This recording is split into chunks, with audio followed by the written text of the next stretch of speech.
Amen. Praised are you, Adonai, our God, ruler of the universe, who commands us to engage in the study of Torah.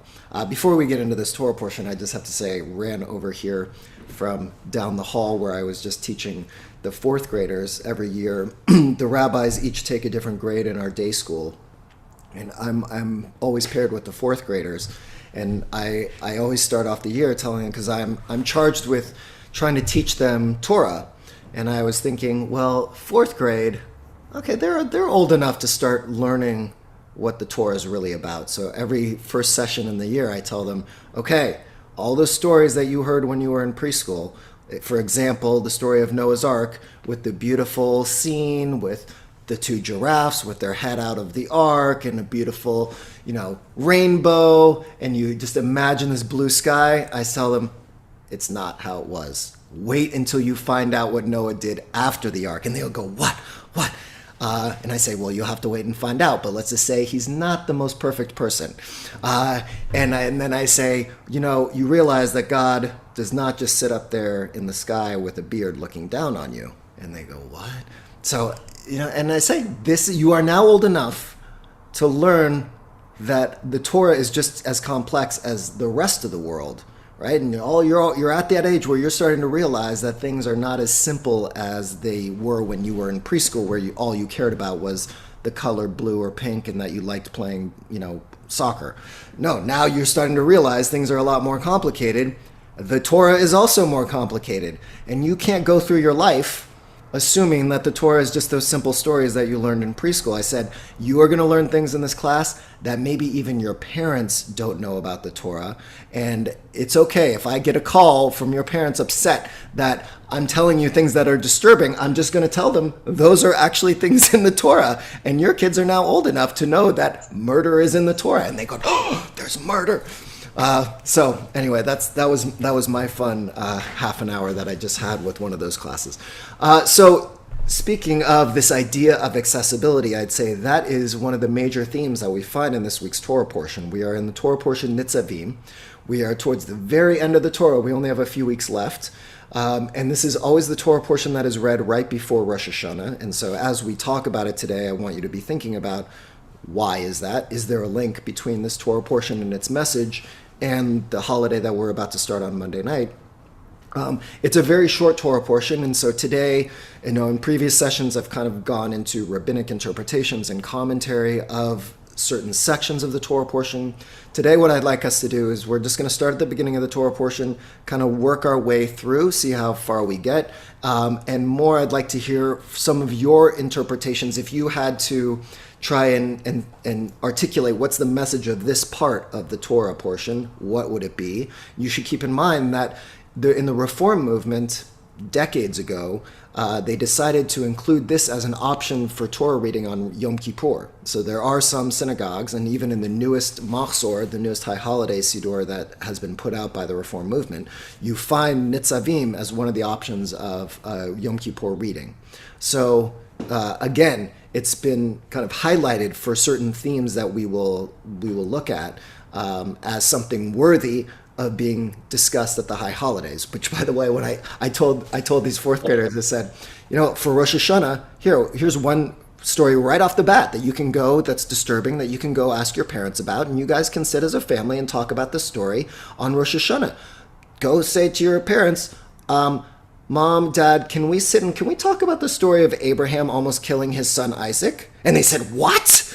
And I said, yeah, that's the story we read. Every year at Rosh Hashanah is the story about Abraham almost killing his son Isaac. And they said, really? I said, go ahead, go ask your parents. I bet you some of them don't even realize that. So I'll see next week if they actually did that and if I get any calls about that.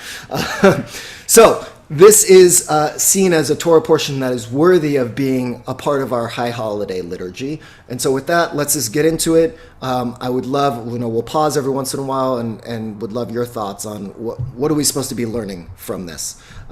Any questions or comments off the top before we get into it? No? Okay. So here we go. Nitzavim. Now this, just a little background, remember Moses, all of Deuteronomy is Moses talking to the Jewish people as they are on the plateau, looking out over the land of Israel that they are about to enter. Of course, they don't enter it in Deuteronomy.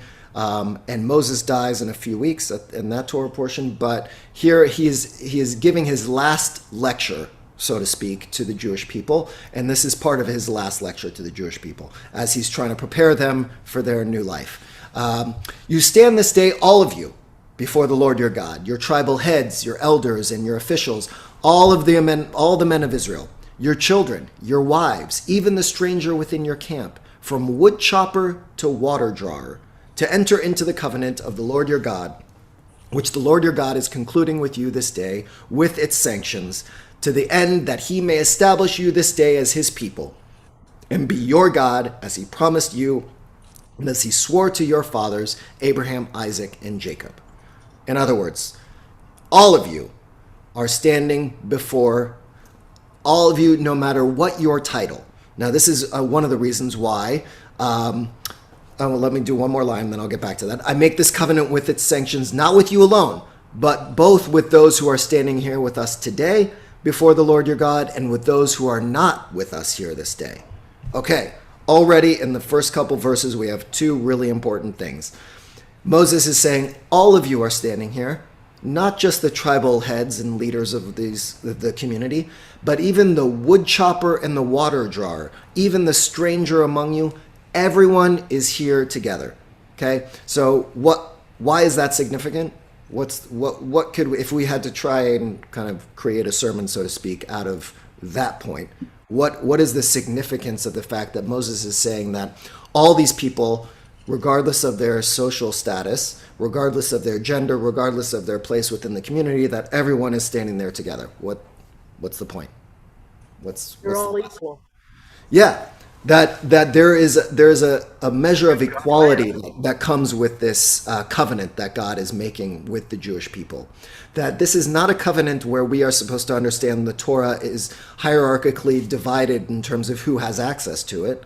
That right now, everyone who is coming into contact with God and who sees themselves as part of the Jewish people, even those who are the strangers, but who are amongst us, and regardless of what their job is or what they do with their time, that all of them are there standing there together to receive this covenant, to be a part of this transition into the new land, and to be a part of something that differentiates them from the rest of the world. Right? So there's an equality. So that's a really important value that our tradition is upholding right here in the beginning of the Torah portion, that we have to recognize the ability for so many people to be on the in, and not necessarily to create the in and out divisiveness that does sometimes exist. Okay, any other thoughts on this idea of the tribals and the wood chopper and the wood cutter? Okay. Yeah, Yeah. but I can't get my image on. And this isn't mine, I must confess, but it's what I read. That it also, at time, they talk about it. It means the community, and that the individuals are all there, and they have to all be there together. That the whole is greater than the sum of the parts. So, I mean, normally I think it also that each of you are equal, but then there's the corollary to that, or the complement. Yeah. Great. Yes, the importance of what does it mean to be a part of a community, right? We are so focused in our society about the individual success, individual failures, right? And here, this is a reminder of the importance of communal gathering and communal responsibility. Jennifer. And then yes, and that the commandments the covenant is the covenant, and so there shouldn't be class division anyway, but that it would be as easy to uphold the covenant for a poor person as well as for a rich person, in that sense that as Susan Ehrlich. Susan, I'm forgetting your first name. Yeah, Susan. Yes, yeah, and that it's bigger than the sum of its parts, and also just to say, it makes me think that the covenant is the most important. Why did Hashem bring us out of Egypt? Is not just so we could have a new land, but this idea of the importance of the covenant in order to make us his people. So Right, and I would say what lends itself to that argument is the fact that we don't even end up in the land of Israel in the Torah.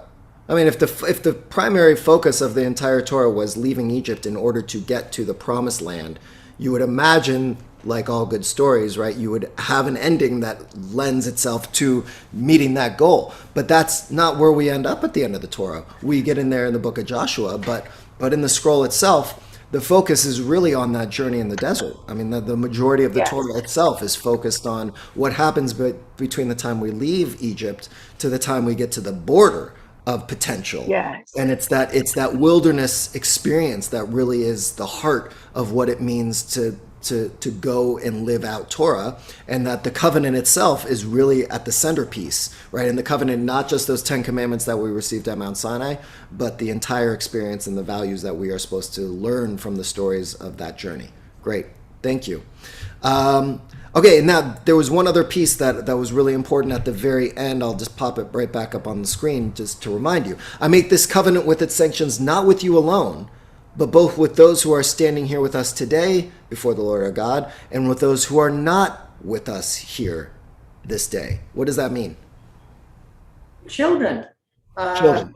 And future generations. Great. Yes. There is it's almost like a bending of time here, that this covenant is not just taking place for those who are present at the moment, but that built into this is, of course, the value that we uphold in our tradition even to this day of what does it mean to bring the next generation into the fold. That this is such an encompassing covenant that it's already encompassing people that don't exist, right? And that can be extended and is sometimes extended even to those who convert to Judaism. So that this is the statement that is used to support the idea that we are a people who are welcoming of anyone who wants to be a part of this covenant. You don't have to just be born into it. That there are people who technically are standing there at Sinai with us who weren't born Jewish, but that we welcome them in. And that this is another significant part of what it means to be the Jewish people, and a value we uphold is that, yes, we make it a little challenging to get in, but we don't make it impossible.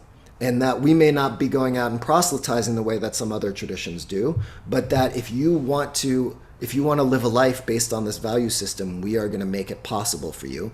And that the next generation has a responsibility and has the opportunity to be a part of this covenant. And that we have to be, of course, this is why education is so important, that we're bringing it to the next generation so that they can feel as though they are a part of this, right? The same idea that I was just talking about with these fourth graders, that as they grow up, you know, what happens with some adults is that they only learned those preschool version stories of the Torah, and they realized as they got older and saw how complex the world was that the Torah didn't align with the complexity of the world around them, and so therefore the Torah becomes irrelevant and the stories in them becomes irrelevant. But instead, if we continue to educate the next generation to the complexities of these stories and how they can relate to our lives, then they can maintain that covenant as well. Pam, did you have your hand up? Sorry, I was trying to deal with the cat. Hello, Kitty. So I have two thoughts about sort of what we've just said in reverse order.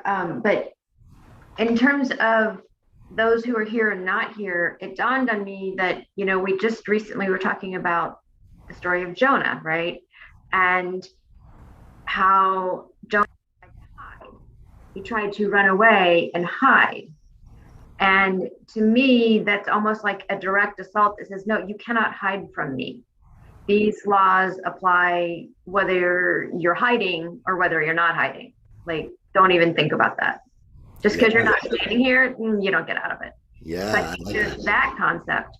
But then I just was thinking, well, this concept of equality, and I was thinking sort of flash forward 5,000 years, or however many it's been, but in America, we have the concept that says our laws, now, whether it happens in reality is a different story, but the concept is that in America, our laws apply to the immigrants or people visiting us, and nationalized Americans, whether you're born here or not, all the laws are supposed to apply equally to everyone.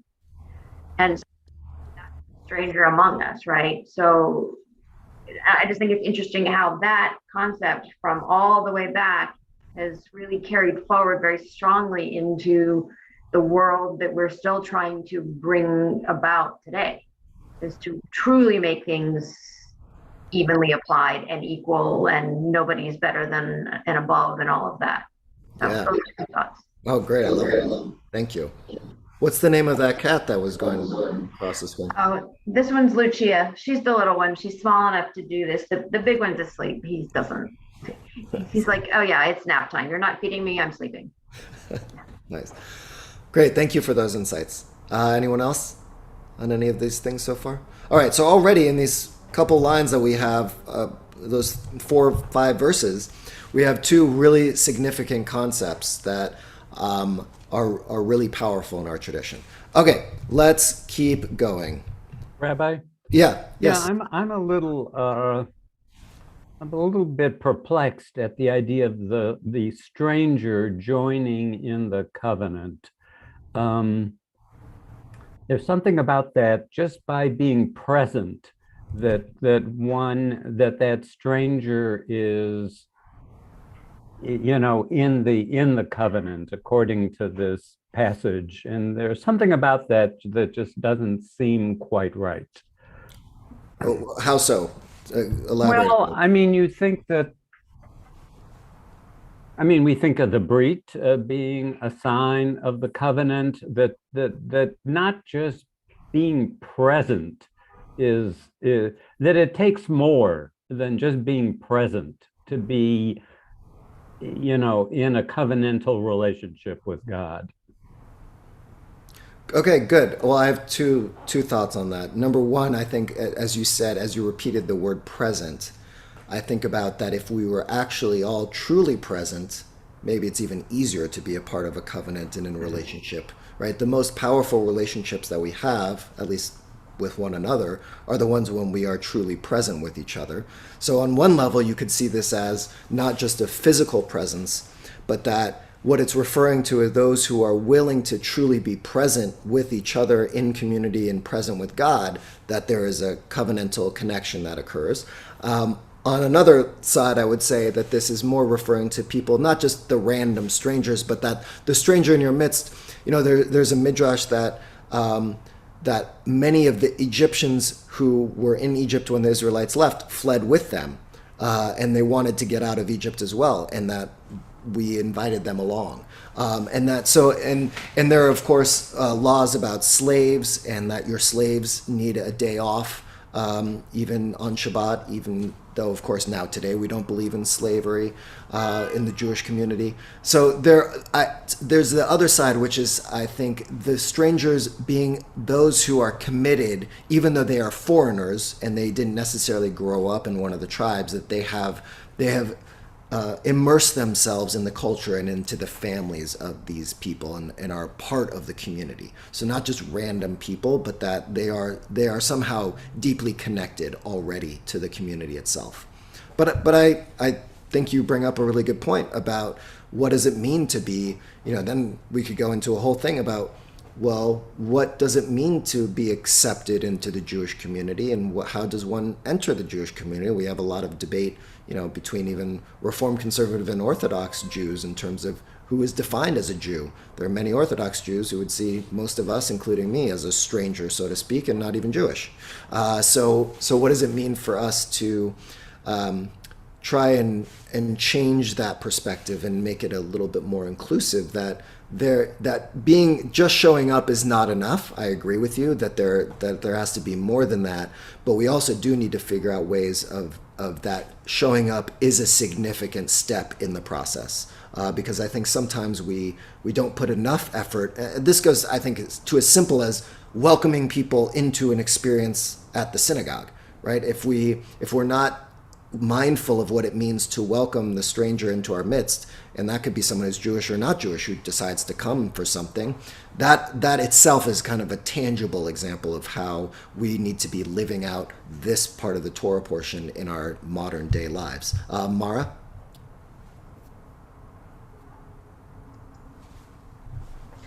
This reminds me of what Rabbi Abraham Heschel said that some are guilty, but all are responsible. And so we're responsible just not only for what other Jews do, but we're responsible for what anyone does, because everyone was there. Great. Thank you. Yes, that our responsibilities are not just limited to us and our own community. That, right, it goes back to this idea that we are supposed to be a light unto the nations. And that if you think about the Aleinu prayer, which many Jews are uncomfortable with, and the Reconstructionist movement has changed the language of the Aleinu prayer itself, because it is one of the most overt signs of chosenness, where it talks about chosenness. The same with the Aliyah Blessings. If you ever come up to offer an Aliyah before the Torah, it basically says, thank you, God, for choosing us to receive this Torah, that we are chosen not hierarchically to be better than others, but that we have a responsibility to bring a value system and an idea of equality or justice or love and hope and optimism and memory to the broader community. And that is part of the burden we bear and the responsibility we bear, and also the gift that we have to give to the world. Thank you, Mara. Pam? I was just going to comment on what Brad was saying about being present. And I think that, combined with what you said about people who left Egypt with us, who weren't necessarily one of the tribes, being present in that context isn't like just walking down the street and stumbling through a video shoot or something, right? Like, you're not just you're not just running off to the store and happen to be caught in a photo. You have literally gone on that water to get to that place. So being present isn't sort of nothing, if you will. It's not quite so simple. So I think that there's a little bit more what's the word I'm looking for? Intentionality to that kind of presence that they actually experienced. But I also think that whether you're bound to the covenant, if you think about people who emigrate to this country, our laws about when you're allowed to kill someone, like if they enter your house, or not allowed to kill them and steal and all of these things, those laws apply to everybody in this country. If we go to Singapore and spit on the street, even though we don't have a law against that where we come from, it's illegal there, and that law will apply to us. So to me, we do impose the covenant on everybody who's in the community just because they're in the community. So I think conceptually that has carried forward, and we can make many arguments about it. If I go to a Middle Eastern country where they require a full head covering and all of that, well, if that's the law and I don't follow it, then I would expect to be punished for it. And so I think it's a very similar, to me, that's what it means conceptually. Great. Thank you. Brad, response. Can I clarify my thinking? Of course. I think of the covenant as a suzerain-vassal relationship, a relationship based upon mutual obligations. We have obligations to the Lord. He has obligations to us based upon this covenant. And I don't get that sense of obligation as I read this passage. And that's why it surprises me that this stranger would be included in what we call a covenantal relationship. It is a relationship, there's no question about it. But is it a covenantal relationship? That's the issue. Great. Thank you, Brad. Appreciate that. Okay, let's move on to I have two more sections I want to point out.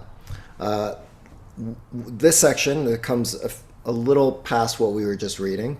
The beginning of chapter 30 is sometimes seen as the strongest connection between this Torah portion and why it's read right before Rosh Hashanah. When all these things befall you, the blessing and the curse that I have set before you, and you take them to heart amidst the various nations to which the Lord your God has banished you, and you return to the Lord your God, and you and your children heed his command with all your heart and soul, just as I enjoin upon you this day, then the Lord your God will restore your fortunes and take you back in love. He will bring you together again from all the peoples where the Lord your God has scattered you. Even if your outcasts are at the ends of the world, from there the Lord your God will gather you. From there he will fetch you.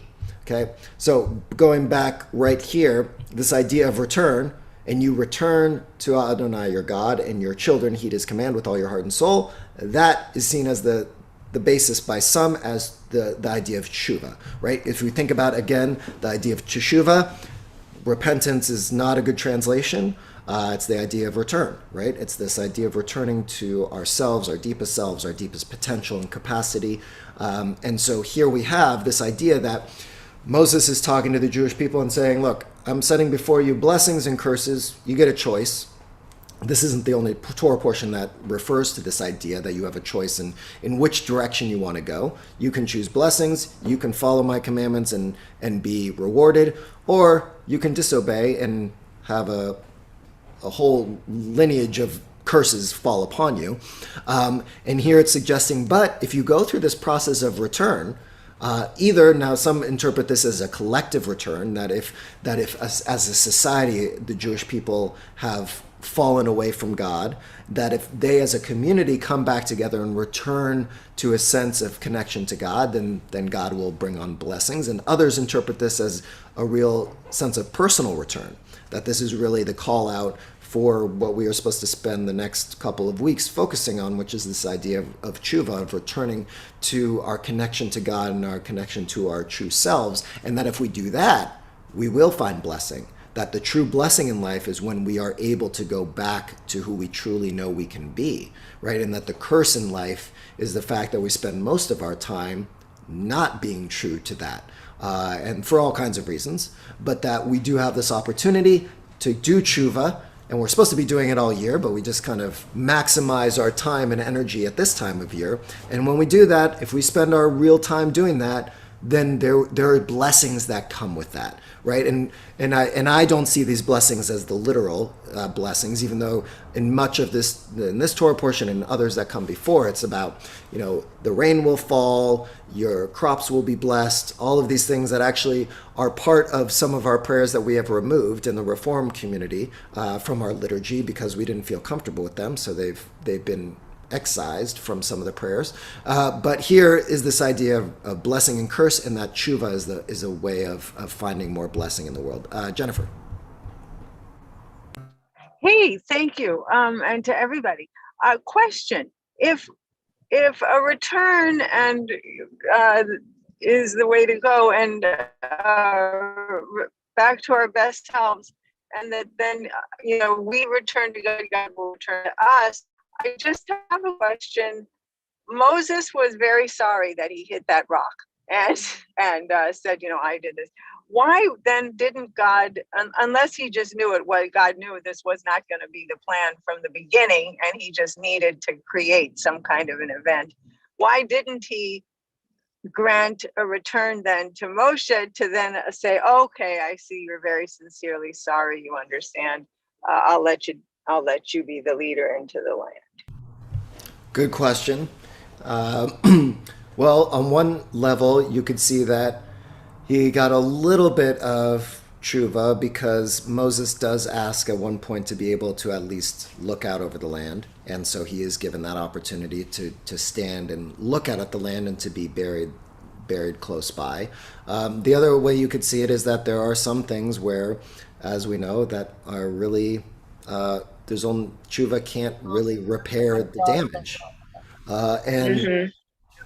and that maybe, and we'd have to spend more time again going through that story because there are a lot of different ways of reading that story and interpreting it. Exactly. That maybe there was something that Moses did there, or that it was that was the culmination of a variety of other things that led God to make a decision that tshuva does not necessarily mean you can reverse the pain that you caused or reverse the damage done by your decisions. That instead, you personally can go through a process. It doesn't necessarily mean the world is going to change to answer your tshuva the way you want it to be answered. Yes. But that, Yes. but that you can go through a process that at least internally can bring you to a different place and maybe allow you to make different decisions. I mean, I'd say on the surface, Moses may have done tshuva by the mere fact that even when he's told he's not going to be able to enter the land, he still leads the people from that point forward, right? He still recognizes that, okay, I made a mistake, but I have a larger responsibility to these people, and I'm going to lead them to the promised land, even if I am not going to get the reward that I either feel I deserve or that I potentially should receive because of my role. Instead, I'm going to lead them anyway. And I think that was a really important leadership moment for Moses, that despite the challenges that were put in his way, that what does it mean for someone who is handed something that is not so great and figures out a way to still push forward and go for the gold, so to speak. Susan. Yes, I think that was a very good question, Jennifer. And I agree with you. I always been felt sorrow of Moses not being allowed to enter the land, which I imagine most of us do. But I don't know how much tshuva he did. He can't take back the words when he hit the rock. Look, you rebels, look what we are doing, implying he was doing, and his brother. And they say that with words. I hadn't heard him say, yes, I'm sorry, it was actually God, not me. On the other hand, what I've finally come to terms with this is that there are just points in life where we're not up to the tasks we were before. And it was time for new leadership. Moses is, God knows how long, or God does know how long, but 100 and something years. And that's, they needed fighters in this new land. And Joshua was a trained fighter. They needed young blood, there were no more older people there providing this war. So the conditions of leadership may have been different. And in some respects, it kind of, I think, says that we all die. And there's an end to us, and there is an end for Moses. He does die. It would be nice if he saw the land before he died, but he'd have to relinquish leadership. So I'm kind of thinking of it more as this is the way of the world, and you have to be a piece of it. That's what I've kind of psychologically come to with it. Yeah, I do as well. I think it would be too perfect of an ending to have him enter the land of Israel. And we live in a world, and we all know, you're all older than I am. So, you've seen more of the world and experienced a lot of those ups and downs in ways that you recognize that we have a path and we are taking off that path. And it's not perfect. And there is no real perfect ending to necessarily every part of our journey.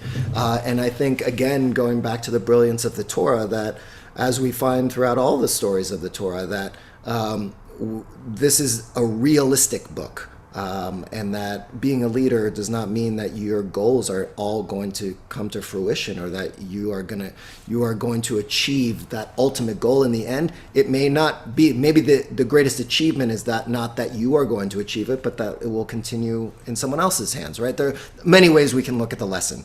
But again, it would be way too perfect for us, number one, to enter the land, and number two, for Moses to lead us into that land, because that would be too much of that would close the story way too much for us, that I don't think it would be as powerful a narrative if that were the case.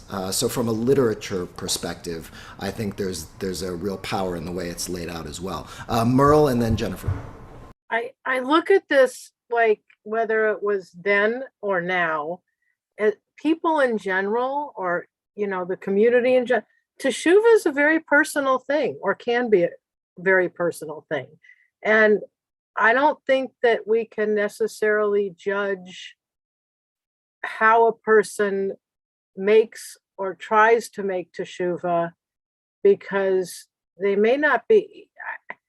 I guess it depends on the situation, but I think we kind of have to listen to what anyone who's trying to make it to any of us or to the community, we have to look at what they say. And I don't know that we can really analyze whether it's perfect or not.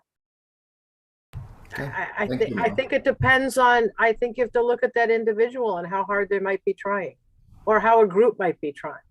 I don't think we can be, I think that's one more thing that we shouldn't be judgmental about, depending on how a person is trying. Thank you. Jennifer. Sure. Hey, yeah, thank you everybody again. I just wanted to say, along the lines of what Susan was saying about reinventing ourselves, to that you needed a new kind of person, perhaps for the new tasks that await, that perhaps Moses striking the rock and going back to that almost Egyptian kind of, mentality of magic showed God right away, wait a sec, he's not going to be able to reinvent himself for this new, and I need to choose someone else. So, Okay. yeah. I like that. All right. I want to share one last piece before we conclude. This is another very famous part. It's towards the end of the Torah portion. Surely this instruction, meaning this covenant, this Torah itself, which I enjoin upon you this day, is not too baffling for you, nor is it beyond reach. It is not in the heavens that you should say, who among us can go up to the heavens and get it for us and impart it to us that we may observe it? Neither is it beyond the sea that you should say, who among us can cross to the other side of the sea and get it for us and impart it to us that we may observe it? No, the thing is very close to you, in your mouth and in your heart to observe it. See, I set before you this day life and prosperity, death and adversity. Okay, this is another really significant passage and really used a lot to suggest the importance of our personal and collective connection to Torah, and again linked to the very beginning of the Torah portion where we broke down the hierarchy of people based on social status. Here it's suggesting the Torah and what it represents is not something that is distant or should remain distant in your life. It is not something that you delegate to someone else to teach you about or go to get it, so to speak, and bring that wisdom to you and deliver it to you on a platter. No, in fact, what our tradition is offering is something that should be and is accessible to everyone, and that we are establishing a complete democratic process of learning where everyone should have access to Torah, and everyone has almost therefore a responsibility to figure out a way to connect to Torah in a way that personally matters to them, that it should not ever be distant. And I think this is one of the biggest challenges we face in the Jewish community, and it's something I think we've been facing for a very long time, which is this idea that we are struggling with what it means to make Judaism relevant for people, and that for too many people it's felt like it's distant and far away, but in fact it's something, according to this Torah portion, that is saying, no, it is close, it is near us, we can have this, and we have to find a way to connect with it. Any comments on this one? Or thoughts? Yeah, Benny. Okay, thank you, Rabbi. From the beginning, the covenant and the peace, it feels like a blanket where God is making this agreement, and the good things of life, you'll have that, and there may be some of the thorns as well. He says that death, life, joy, but that it's a bit of a leap of faith, but the leap of faith is positive, that if you join in this covenant, it's going to be good for everybody. And it's a feeling of positivity. You don't really know what it is. He's not saying I'm going to give you a new car every year if you believe, but it will be good for everybody involved. So I think the way it's sort of laid out, you take it on blind faith, but you get that feeling of positivity. Great. Yes, I agree. I love that part, that hope and optimism and opportunity that lies ahead for us. Yeah. It- Yeah, Brad. It seems to me like there's a trap in this passage, and that is by making the Torah sound so accessible to us all, it could lead to a literalist reading of the Torah. And of course, we don't read the Torah that way. We struggle with the Torah, and as Reform Jews. So, you know, it all sounds great, but there's a big but there. As with every Jewish conversation, there should always be that big but and the disagreement or the other perspective. Yes, you're right. And we know that there are plenty of people in our own tradition and other traditions who take the Torah and the Bible very literally. I think, though, built in even to that phrase, you know, the section we read, which is to say, you know, it talks about who's going to go up to heaven to receive it or go across the sea. I think built into that is almost an argument against literalism, because it's suggesting this is not something where you are supposed to literally imagine someone going up to heaven to receive the instruction or going across the sea to get it, but in fact, it's more just imagery to refer to distance, and instead the idea of intimacy. And I guess, Brad, going back to the word you used before, this idea of being present, right? And that it is something that can be present for each one of us. It can be intimate and close to each one of us.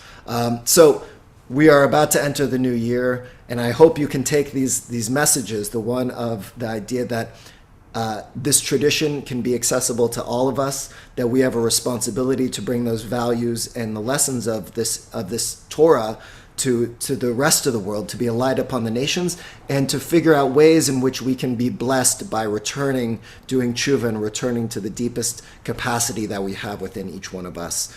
So want to wish you all a Shana Tova. Hope you have a meaningful high holidays from the comfort of your homes or wherever you may be. And hopefully next year we'll all be able to gather together in person. So Shabbat Shalom and Shana Tova. And Shana Tova. Thank you so much. Bye, Shabbat Shalom. everyone. Bye. Thank you, Rabbi. Shana Tova. Shana Tova. Thank you, and thank you all of you. Shana Tova. And the Tukah.